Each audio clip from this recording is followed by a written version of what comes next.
여러분은 분수와 소수의 혼합계산이다라는 것까지 그 영역을 확대하게 돼요. 그러나 그때 우리 심화학습을 하더라도요. 여러분들은 절대로 걱정하지 않으셔도 돼요. 왜냐하면 지금 계산의 순서를 정확히 짚어두었기 때문이죠. 이렇게 학년을 쭉 거쳐가면서 6학년 교과까지 혼합계산이라고 하는 것을 우리들은 두고두고 학습을 해야 되는 거예요. 이렇게 그 흐름을 잡아두시고 문제 해결해 보도록 하겠습니다. 주어진 문제에서 등식이 성립하도록 동그라미 안에 더하기 빼기 곱하기 나누기를 한 번씩 써 넣으시오라고 얘기를 하고 있죠.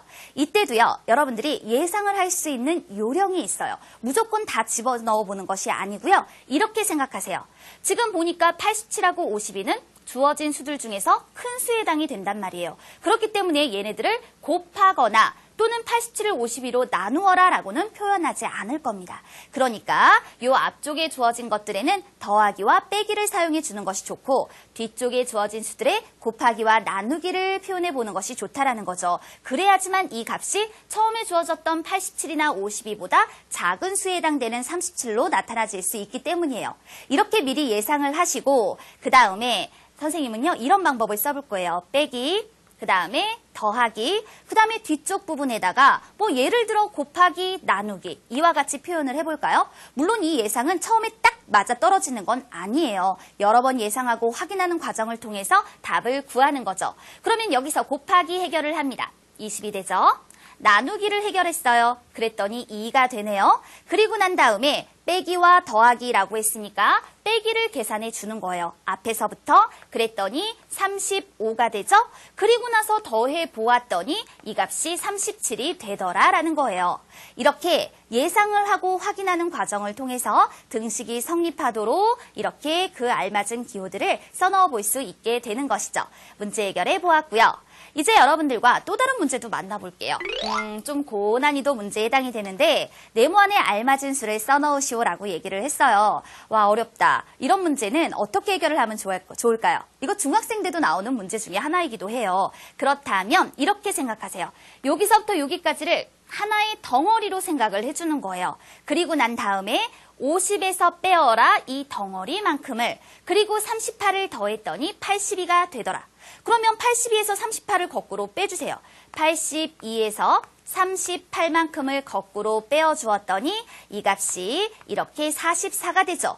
그 얘기는 50 빼기 커다란 덩어리가 그 값을 44로 갖는 것과 같더라. 이렇게 된다는 얘기예요.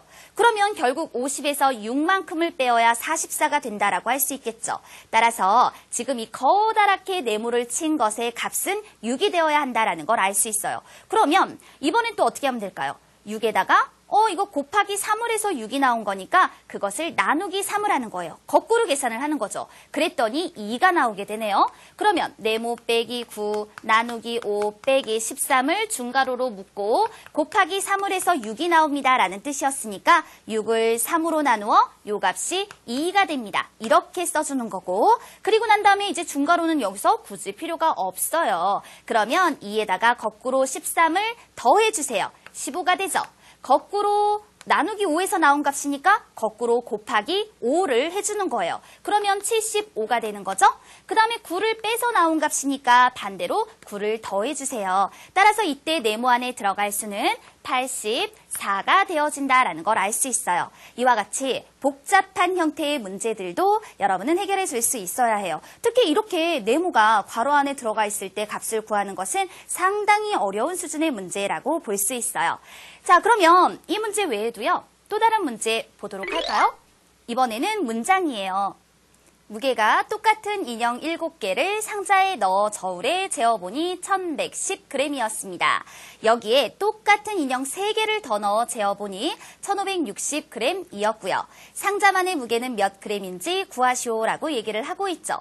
그렇다면 여기서 인형 7개하고 상자하고 무게를 합쳤을 때 1110g이었다라는 뜻인데 인형을 3개를 더 넣다 보니까 무게가 늘어났어요. 그러면 얼마만큼 늘어났을까요? 1560에서 1110만큼을 빼어주면 인형 3개를 더 넣었기 때문에 늘어난 무게가 나오게 되겠죠.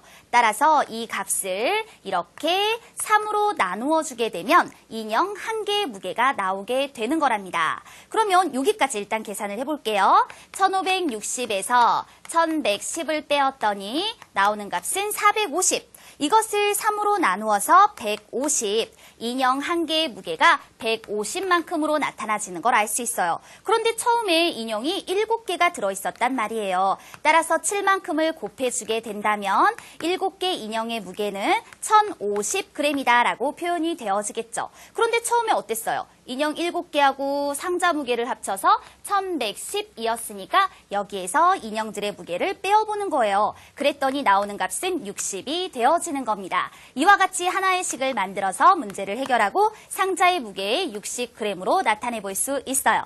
자, 이렇게 여러분들과 세 번째 개념 배워봤으니까요. 그 핵심의 내용 다시 한번 정리합니다.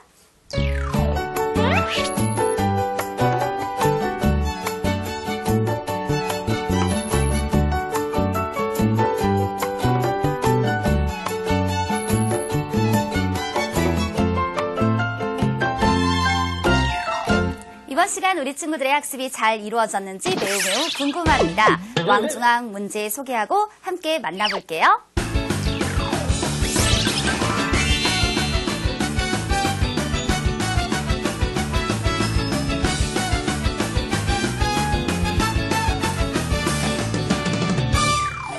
지난 시간 정답은 동그라미표. 여러분 많이 맞았더라고요. 이번 시간의 답도 여러분 많이 방문해서 남겨주세요. Q&A에다가요.